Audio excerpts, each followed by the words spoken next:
Just always so deep. Okay, we're live, and so we're gonna hit record. So I'm so excited today because I'll have my teacher, and dear teacher Leslie Nips, studied family constellation with her. She's a trainer and family constellation facilitator from Oakland.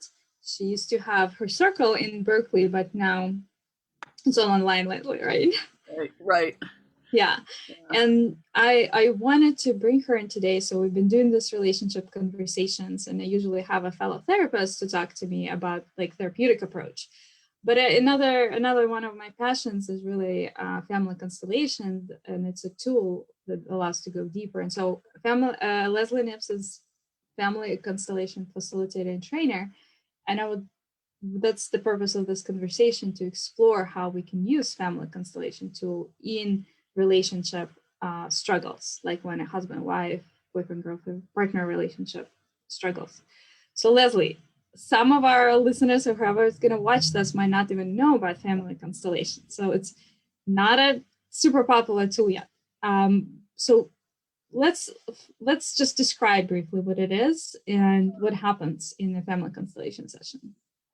Yeah, so basically family constellations, it is getting better known. Some of your listeners may have heard of it, but still not hugely common. And it's kind of a simple tool. If you imagine the iceberg, and you can see the tip of the iceberg, this is a common metaphor for working with the unconscious with individuals. Like, a lot of who I am and what I'm like is being run unconsciously. Why did I eat the third piece of cake even though I said I wasn't going to? That kind of thing. But it turns out, and we're getting more and more aware of this in our culture, that systems have an unconscious as well. And so the therapists, the main system we're looking at is families. There are other systems that are important too, social systems and work systems, but mostly we're looking at family systems, not just in terms of the nuclear family, but also transgenerationally. And what is going on invisibly in the hidden structures of the family system that may be running things that I usually consider personal, like my depression, or my anxiety, or my eating disorder. And so it's just a tool for being able to start going, well, maybe the larger system that I belong to, my depression actually makes sense. And would be really hard to not have. And yet I don't want it. So how do I find a way forward while still belonging to the systems that I belong to? And that's basically what family constellations helps us do. Yeah, and I remember Mark Swallen's book, right? It didn't start with you. So we can, like, when we only look for the solutions inside us, we might not have it because the problem didn't start with us, and so the solution, we don't have that inside of us. So we need to like expand our vision, our and it's a conversation we're starting to have. For instance, like in the realm of racism, instead of the individual racist, we think about all the ways in which the systems sort of make it easier to be racist, right? And so we have to look at systemic solutions rather than just converting individual racists. Right? And this is applied to personal growth and healing. Yeah, in relationships. And so traditionally, family constellations were done in groups, right? Yes. And so now, do you mostly work in groups, or you do one-on-one work as well? I would say it's a little bit half and half these days, a bit. Groups are always a little tricky to get together. And when someone wants healing or help, they don't want to have to arrange for a group or schedule when the group gets together. They just want to hire you to help them using this tool. So yes, originally it was a group process where different members of the group would represent different aspects of the system, so we could kind of outpicture the system and notice what's going on with the system. But it's been adapted to one-on-one situations so that we can still connect with the different aspects of the system: mother, father, uncle who died tragically, World War II, all of these different elements. but do it in a one-on-one Mm-hmm. context. Mm-hmm. And so if somebody has like a relationship issue, right? Like they not happy with a partner, they're not feeling loved, but they already starting to sense that they might not be the partner, right? So like the first level, it's like, this is the wrong partner for me, I'm going to divorce. But maybe it's like their second or third marriage and they're having the same pattern. Yeah, yeah, yeah. And maybe they even done like traditional therapy and they had some progress, but they feel like they're hitting that wall. I'm sorry, my daughter's crying, but she's okay. She's with her grandmother. Good. She says that's a fun scream. Got it. Yeah, she's yeah. Um, so they're probably yeah. So she's okay. She's with her grandmother. So they come to you and they say, I have this issue, right, Leslie? I have this issue with my partner. I just don't Yep. feel loved, or they trigger me so much, and I just can't like. I want some relief, right? I want some help. How would you approach this, and what will happen in family constellation session? Yeah, so again, we're pretty sophisticated these days about some of this stuff. We're aware of the mechanism we call projection, right? At work, our boss calls us in and gives us a dressing down, but we react really big, and then we realize, oh, he was like my father, so I'm reacting to my father, that kind of thing. And so our intimate partners obviously reflect these people in our lives. Um, and usually the candidates we consider are the people we know of, which are usually our parents. And that's not uncommon, of course. But what we found out in family constellations work is that we can um, project or be entangled with, that's the technical term in constellations, with people that we didn't even know, if what was surrounding them was impactful enough in the family. Mm-hmm. If it was an especially tragic death, or especially intense experience of oppression, or a perpetrator in the family who never went to jail for the perpetration. These kinds of things, this is when we start to think systemically and not Mm-hmm. personally. It happened to persons, to individual persons, but it affects the whole system. And Right. if it didn't end up getting dealt with at the time, then the system keeps holding those unresolved and incomplete meanings. Mm-hmm. And then those people have kids, and those people have kids, and those people have kids who have us. And Mm-hmm. then we end up having these meanings we carry around, these patterns, um, and we try to make sense out of them. Like, oh, I'm Mm-hmm. having this because of that. Right. He irritates me because he doesn't clean the dishes. That's Right. why I'm so irritated. Yeah. Um, and it could be that, in which case it's probably a simple fix. A little bit of therapy will probably fix that, right? Mm-hmm. Mm-hmm. But it doesn't go away. It doesn't get resolved. It still drives you bananas. Then we might start getting curious about whether something happened transgenerationally that was never resolved or dealt with at the time, in which, again, in the language of family constellations, you are entangled with. The nice thing is if we can find that and acknowledge that, honor it, give it a good place, respect that somebody suffered, and allow it to, in a sense, complete, then quite spontaneously we stop holding on to it because it's been acknowledged and given a good Mm-hmm. place. Yeah, yeah, and that's what I love about this work, and that was very healing. Is that some things we not even aware of it. We can't identify, right? So we feel something's off, and unconsciously we feel that's a trigger, but we can't make sense of it because we don't know about it. Mm-hmm. And family constellation, that's a place to unpack that and bring it to the surface to honor it. And Mm-hmm. usually like some like it sounds so simple in a way that like we honor it, right? Like some things are really hard to honor and Right. respect. um Absolutely. yeah, yeah. And so that's where family constellation practitioner comes in, because usually that's the person who can honor it, because the system cannot, right? Right. That's why it's an issue, because they couldn't process it, right? Right. And That's so in a sense the definition. There are lots of different ways to define trauma, right? And mhm, one of them is that it's a negative event that overwhelmed the capacity of the system to mhm, deal with it at the time. Yeah.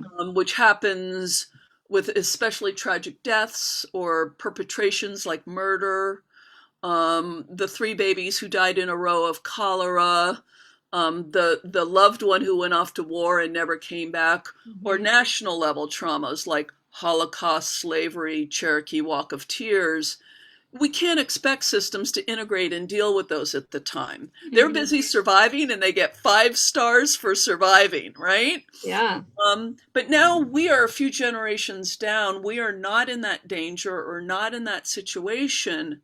And the tool of family constellations allows us to bring into presence those events. The way I often put it is it's the overdue funeral, Mm-hmm. right? Now Yeah. it may not Yeah. be a ritual. It may be acknowledging a perpetration or a violation, Mm-hmm. or just the grief that was too big, or whatever it was at the time. But now I can stand next to the client on Zoom, Mm-hmm. Mm-hmm. stand next to the client, and we can look together and honor this Mm-hmm. event together. And if you're doing a group, the nice thing is that you have a group, and so that in a way we're all the congregation Mm-hmm. honoring and respecting and giving a good place for this ritual acknowledgement that is so overdue. The nice thing about constellations, you might think, well, I can do that right now, and it's true, you actually can, Mm-hmm. but if you don't know the Mm-hmm. information Mm-hmm. because it got lost to the sands of time or it got repressed or it was a long time ago, whatever it is, then you don't know what to include and honor. And Yes. constellations Mm-hmm. really is the tool that helps us find what is the thing that didn't get included or honored that unconsciously you are including and honoring in the way, in our example, your partner is triggering you, Yeah. for Yeah. instance. Right. Yeah. And that's so untangling those things, bring them to the surface, honoring them. It helps the person to be free from them in a way, in relationship too, and kind of. Mhm. And a lot of times what I see happening too, that like people in relationship, they don't really see each other Right. because of those projections. So have you seen like I remember I've witnessed like constellations about couples, and at the end they could actually see each other, right? Right. Can you say a little bit about that too? Yeah. I mean, couples constellations are the best when both are in on the process, Yeah. rather than one coming about him or her, Yeah. right? That's Uh, hard, yeah. I mean, we can But work with that, we can, yeah. but it strengthens the bond if they're coming together in an inquiry, even Mm-hmm. if they're aware, like, wow, we're really upset at each other right now, but we Mm-hmm. want to do this together. We've got maybe little kids or whatever it is, so they're motivated to come together, and it's very strengthening to do that. And then what we might do is put in representations for whatever they are mixed up with on the other Mm-hmm. side, Mm-hmm. right? So, you know, Mm-hmm. are you reacting to your father's loss of his father when he was very young, Mm-hmm. and it's Mm-hmm. getting projected onto your partner? Mm-hmm. Or is it the tragic death of half your family in the Holocaust, and that's Mm-hmm. getting projected onto your partner? So Mm-hmm. we can work on both sides so that at the end you're standing together, acknowledging the events of your partner's family. That's Mm-hmm. very strengthening and beautiful, right? Mm-hmm. You know, I honor that this happened in your family. I honor that that happened in your family. Mm-hmm. And you Mm-hmm. feel like a team, Mm-hmm. right? Mm-hmm. Mm-hmm. To honor those things. And then you can turn to each other and say, we leave that with them, we leave it with the ancestors. Please support us in our life of committed love. Mm-hmm. Uh, and Mm-hmm. then they can go forward with the ancestors at their back supporting them, Mm-hmm. hopefully a little bit more genuinely in touch with each other. With each other, yeah, because they could also leave like the patterns behind with the previous generation. And there's this phrase, please look kindly at me or bless me as I choose another way, right? Yeah. So it's sort of like Yeah. this permission, because we act out those patterns out of loyalty, right? That's Yeah. Out another, of love for, out of love for yeah, our yeah, family. yeah, So we yeah. might, like, if we see in our parents, if we had like transgeneration pattern of, like, say a woman is always criticizing a man, isn't just what women do in our lineage, Right, right, right, right. Yeah. Yeah. right? And so, and because I belong to that lineage, I sort of automatically inherit that pattern, right? I say, I'm my mother's daughter, and my mother did this, and my grandmother did this, and that's Yeah. what we do. Or we devalue men's power because, like, say in Russian lineage, it's very common for a woman to be this, like, she takes on. She's a Right, man. She just very right, strong right, because of the war and the loss. right, um right, right. And right, so right. I, Yeah. I I had a lot of like constellation work where I could still be my mother's daughter but choose a different way. Right, right, right. And what we do is we find an origin point. We're not. It is interesting that there's a history. There can be a history of, say, very common alcoholism. My father Yeah. was an alcoholic. His father was an alcoholic. His father was an alcoholic. That's interesting. But we get really curious. So, like, what started it? Like, Mm-hmm.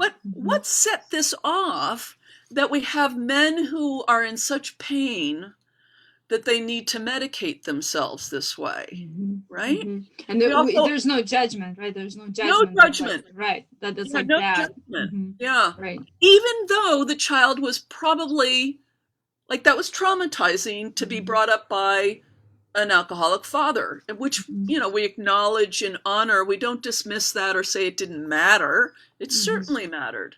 But in terms of releasing the client from this history, we only get so far when we say, I'm really sorry you had an alcoholic father. Mm-hmm. You Mm-hmm. know? Then what do we Yeah. do? Like, what's Yeah. next after that? Right? Right. How do you get to stand in your strength and still belong to your father with all of his limitations? Right. And so we get curious, was it um, the traumatizing genocide and immigration of the Irish people Mm-hmm. and the coffin ships? And then they come to America and they work very hard and endure and survive, but they can't grieve. They Mm-hmm. don't have Mm-hmm. time or space to grieve. They've got to get ahead. And by the way, whiskey helps a little bit, Yeah. right? Mm-hmm. And now you've got kind of a history. If we can honor the extreme pain and loss that started in, then we might be able to start releasing that a little bit. Mm-hmm. And that works out in our relationships as well. It's always very interesting when people talk about, yeah, my parents were divorced and their parents were divorced and their parents were divorced, Mm-hmm. Mm-hmm. relationship dysfunction across Yeah. generations. And Yeah. we get really curious about, okay, what happened? Mm-hmm. In African American communities, there was the intentional breaking up of families on plantations, right? Mm-hmm. Where the father is ripped from the family as a tactic of terrorism to control people, Mm-hmm. Yeah. right? Mm-hmm. And now we have generations of families that have not been together. Maybe just one possible Mm-hmm. example. Mm-hmm. There's so many different ways in which our patterns can be entanglements with traumatizing events historically, Mm-hmm. that it is high time for us to bow to and honor in our ancestors. And again, then Yeah. we have a shooting chance of maybe seeing and connecting with our partner as themselves. Um, Right. Which you bring up a good point to be culturally like aware of this pattern. So it's like a family constellation practitioner that kind of know the history with a client, right? Because if you mhm, have somebody of African heritage, it's helpful to know what happened, because mhm. you can see it in constellation, not really know what's happening. You're like, well, so knowing that that has been happening, it's helpful. Being culturally informed is extremely helpful, and you have to be very, very careful Mm-hmm. because uh, You can't just assume that this is what's human history happening. and human practice is wildly variable. But yeah, honoring, having a little bit of an interest in history is can be a useful tool with family constellations, even as you Mm-hmm. acknowledge that there are tons of exceptions. Mm-hmm. And Mm-hmm. how we end up the way we are is unique to each one of us. Yeah. So I wonder, like, I can use some examples from my own personal, like, Yeah, how family constellations help me. yeah, And I'd be curious if you have, like, if you observe something or have experience with, because I'm like personally, when I do constellations about relationships, I usually do it myself. I don't bring like my husband in. And usually what ends up happening, there's some pattern that I'm playing out that from my, like my mom inherited from, usually right, from my mom, but sometimes from further down right, generations. And so when that gets, when I see it and I get to choose another way, I get to be more me, like more yeah, still my mother's daughter, but choose more consciously that there has been like a pattern of devaluing man's power. Like men in my lineage, they've been they more like seen as weak, as someone to take care of, as of like they broken because they have right. been. And so when I say, okay, I see that this has been happening and I honor that that's what has been true, but now it's different and I'm choosing to see man in his power, that has been like transformed my relationship, where I don't assume that I'm more powerful than my husband, because that's how women have been showing up in relationships. So that's just an example, right, of how it can help. Yeah. Yeah, Mhm. and in that particular situation, I see that a lot and with variations on that theme. Um, and if we go back to the origin, basically, the one thing, in a patriarchy we forget, because usually, the women are oppressed in a Mhm. patriarchy. But what Mhm. we forget, there's one way in which the men are uniquely oppressed in patriarchies, which is at 18 years old, they're taken off to war, Mhm. right? Yeah. Yeah. Not all men, we understand, not all men, but Right. historically, Mhm. they are the ones who are scooped off and sent off to the front. They're cannon fodder, Mhm. and if they Mhm. come back at all, they come back broken, Yeah. right? And many of them Mhm. don't come back at all. So Mhm. there are these sort of repeating cultural level traumas between the genders of the men being taken off to war, and then we have to ask the question, like, men start the wars, but we'll leave that one Yeah. aside for the Yeah. moment.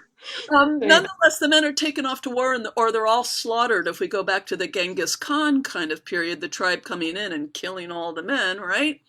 And then what happens to the women? They are raped and they're left behind to do the jobs of both, Mhm. which makes Yes. them cranky, Yes. right? Because they're like, well, why am I doing everything, Yeah, where right? are the men? Where are Where the are men? the men? Yeah, They're yeah. not showing up. I Useless, pointless men. Where are they? But it comes pointless. from Yeah. an initiating grief, Mhm. right? And if we can recover that, and the men and the women can look, and the women can say, "Dear men, it broke our hearts when you got taken away. Mhm. We missed you. It was hard for us when you left." And the men can say, "We are so sorry we could not protect you and stay.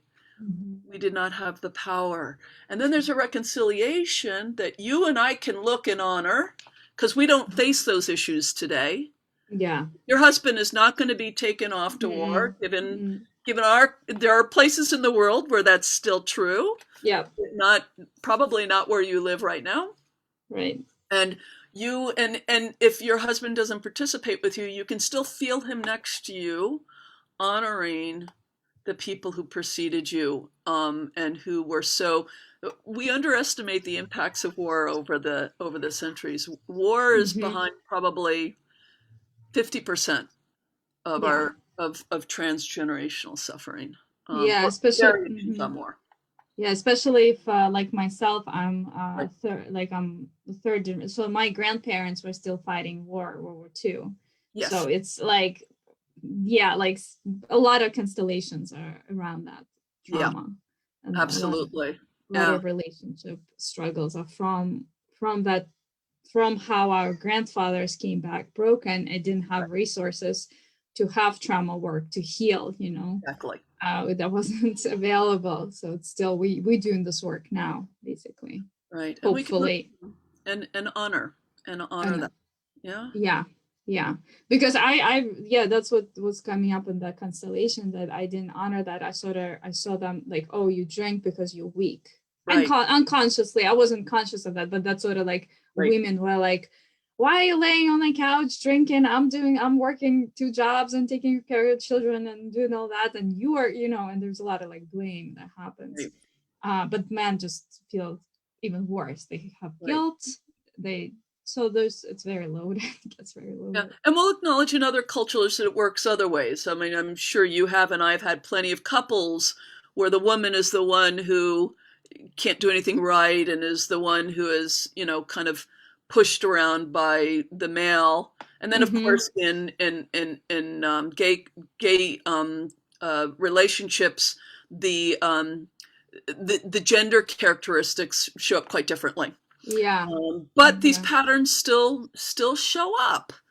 Um, uh, I often get clients who are not in a relationship, Mm-hmm. but and want to be in one, and they'll say, "I'm tired of choosing unavailable men," or "I'm Mm-hmm. tired of choosing women who don't respect me," or "I am tired of choosing." Yeah, so inquiring into what historically and ancestrally might not have been honored or included historically, leading to this persistent pattern. So we can honor and leave it with them, and you can just choose someone you love.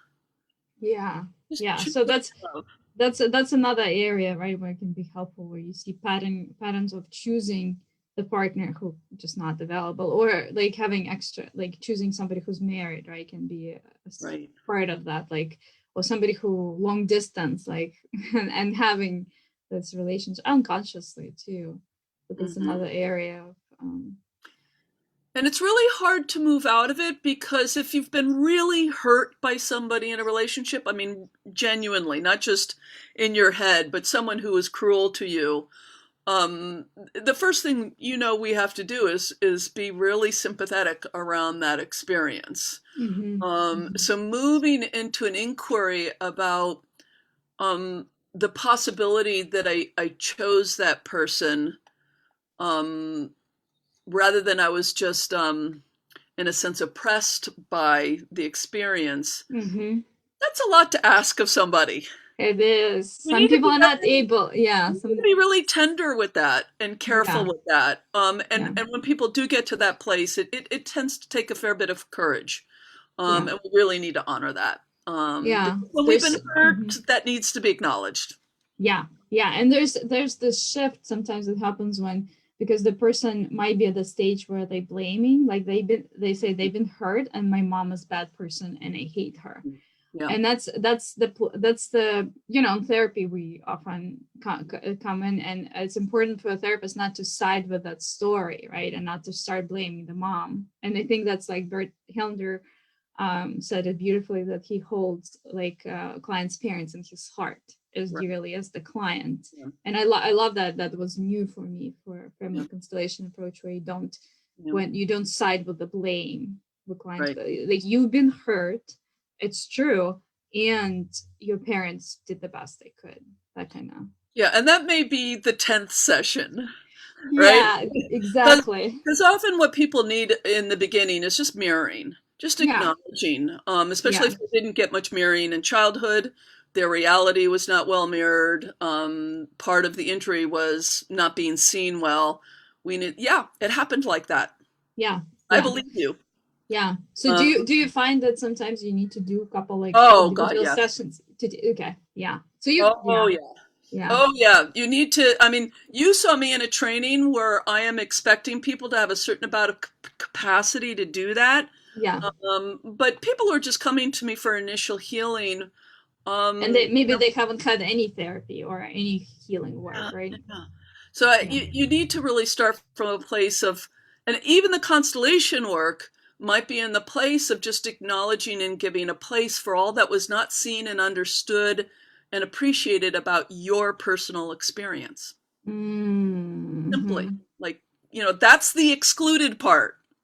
Right? Yeah. Yeah. Before we start moving to transgenerational exclusions, we might have to just start with what has not been included about your own personal experience. We What do, hasn't been seen. Mm-hmm. yeah, yeah, yeah. I mean, many people who stay in abusive relationships for a long time can't name it as abuse for years, Mm-hmm.